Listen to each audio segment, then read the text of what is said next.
काली नजर। माँ, माँ, अरे क्या माँ माँ कर रहा है? बकरी का बच्चा है क्या? अरे माँ, मजाक छोड़ो। मुझे फाइनली वो मेन चौराहे वाली दुकान मिल गई है। अब देखना, आपका बेटा दुगनी स्पीड से पैसा कमाएगा। ओफो, ये क्या? मेरी ऑनलाइन मेकअप क्लास चल रही है, इतनी जोर से क्यों बोल रहे हो आप दोनों? अरे मेरी धर्म पत्नी जी, मेकअप क्लास बाद में करना।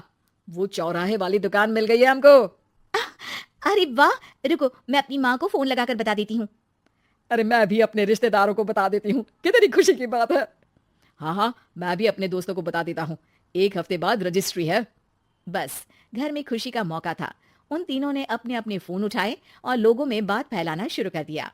और रही सही कसर श्वेता बहू ने अपने पड़ोस में सबको बताकर कर दी।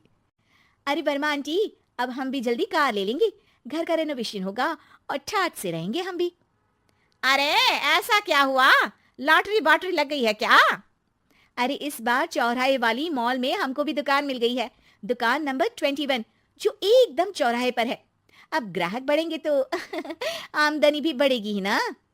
अरे वाह, कितनी खुशी की बात है। मैं बहुत खुश हूँ तुम्हें इतना खुश देख के।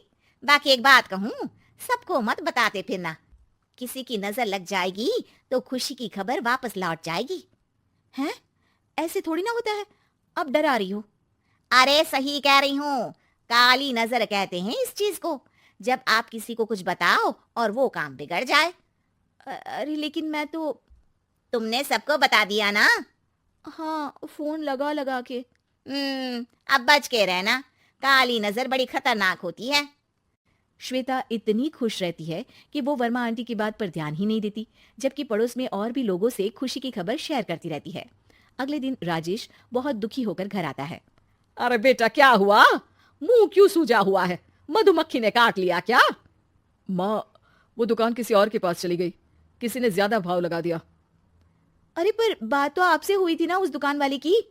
हाँ, आज मैं टोकन अमाउंट देने गया था, तब मुझे पता चला कोई आकर सुबह मुझसे पहले ही ज्यादा अमाउंट दे गया। काली नजर। क्या? क्या कहा? वर्मा आंटी ने समझाया था कि किसी को बताना मत, वरना काली नजर लग जाएगी। अच्छा, तुम्हें उनकी बात मान लेनी चाहिए थी। उनकी बात मान लेती, लेकिन उसके पहले ही सबको बता चुके थे ना हम तीनों। अरे अगली बार से ध्यान रखेंगे, कोई भी नई चीज होगी तो किसी को नहीं बताएंगे। तीनों कुछ दिन ऐसे ही रहते हैं, पर एक दिन श्वेता को एक मेल आता है। राजेश, मेरा ऑनलाइन मेकअप कोर्स कंप्लीट हो गया, अब मैं खुद का पार्लर खोल सकती हूँ। अरे वाह, अपने मोहल्ले में ही खोलते हैं। ये जो घर के सामने दुकान है ना, वहीं। हाँ, यहाँ सस्ती भी मिल जाएगी। अगले दिन श्वेता वर्मा आंटी के पास जाती है मिठाई का डब्बा लेकर। अरे आओ आओ, कैसे आना हुआ? जोर से नहीं बोलूंगी। वो सामने वाली दुकान है ना, वहां मैं अपनी पार्लर की दुकान खोलने वाली हूँ, उसकी मिठाई है। अरे वाह, बहुत बधाई हो तुमको। हाँ, मैं कमाने लगूंगी तो राजेश पर पूरे घर का बोझ नहीं रहेगा ना आंटी जी। ये तो है, पर ये बता कि तूने ये बात किसी और को तो नहीं बताई ना? अरे नहीं नहीं, पिछली बार गलती कर दी थी, काली नजर लगी किसी की और राजेश के हाथ से वो दुकान चली गई थी। सबको मत बताना। चलो मैं चलती हूँ, कल दुकान की बात करने भी तो जाना है। अगले दिन श्वेता दुकान के लिए मालिक से बात करने जाती है। अरे लेकिन दुकान तो हम कल रात को ही किसी को दे चुके हैं। कल ही? हाँ, कल ही। 2 दिन बाद कोई यहाँ पार्लर भी खोल लेगा। आप कहीं और दुकान देख लीजिए। अरे पर हमको भी तो पार्लर ही खोलना था। हाँ भाई, ये एक ही दुकान है, आधी आधी तो नहीं दे सकता ना मैं। राजेश और श्वेता घर पर हताश होकर आ जाते हैं। इस बार तो किसी को बताया भी नहीं था, अब किसकी काली नजर लग सकती है? सुनो, तुमने माँ को बताया था क्या? अरे कैसी बात कर रही हो? माँ की नजर थोड़ी ना लगेगी। पक्का तुमने किसी को नहीं बताया था ना? सिर्फ वर्मा आंटी को बताया था, उन्होंने ही मुझे किसी को नहीं बताने को कहा। अरे यार, तुम भी सही हो।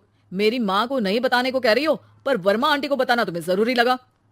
अरे वर्मा आंटी ने ही तो काली नजर के बारे में बताया था ना, वो हमेशा हमारा भला ही तो चाहती है। मेरी माँ भी हमारा भला ही चाहती है। अरे पर चिल्ला क्यों रहे हो? बात नहीं कर सकते क्या आराम से? नहीं आता आराम से बात करना, और करना भी नहीं चाहता हूं मैं। दुकान जाने का दुख गुस्से में बदल गया था और राजेश और श्वेता में बात बंद हो गई थी। 2 दिन बाद मोहल्ले में पार्लर का इनॉग्रेशन हुआ, जिसमें मोहल्ले के सभी लोगों को बुलाया गया, पर श्वेता, राजेश और माँ नहीं जाते। माँ, अंदर आ जाओ, क्या देख रही हो? अरे नया पार्लर देख रही हूँ अपने आंगन से। देखो, माँ को दूसरे का सुख देखने में कितना मजा आ रहा है, मेरा दुख नहीं दिख रहा इन्हें। यहाँ मेरा पार्लर भी तो हो सकता था। अरे चुप रहो यार, हर बात में लड़ाई क्यों ढूंढ रही हो? राजेश और श्वेता फिर बहस करने लगते थे। तभी माँ ने दोनों को बाहर बुलाया। अरे जरा देखो तो दुकान चलाने वाले का बोर्ड पर नाम क्या लिखा है? श्रुति वर्मा। गाड़ी निकाले बेटा, हमें कहीं जाना है। काली नजर का इलाज कराने? राजेश अपनी बाइक निकालता है।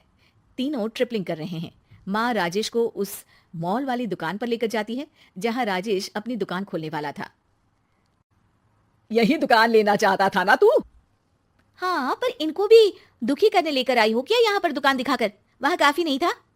अरे श्वेता, थोड़ा सब्र रख, अभी पता चलेगा कि हम यहाँ क्यों आए हैं। बता, इस दुकान चलाने वाले का नाम क्या है?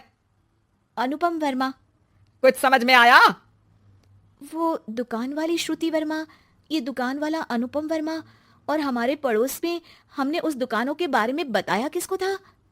वर्मा आंटी को। मतलब वर्मा आंटी ही हमारा काम बिगाड़ रही है?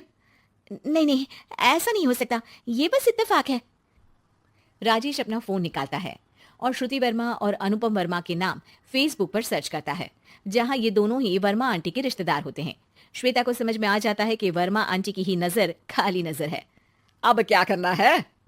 कोई भी खुशी की खबर हो तो काली नजर से बचना है, यानी वर्मा आंटी से बचना है। अरे पर मुझे ये समझ में नहीं आया कि वो हमारे साथ ऐसा क्यों करेंगी? अरे बेटा, एक सीख है, दूर के आदमी को आपकी तरक्की से कम परेशानी होगी, पड़ोसी को ज्यादा।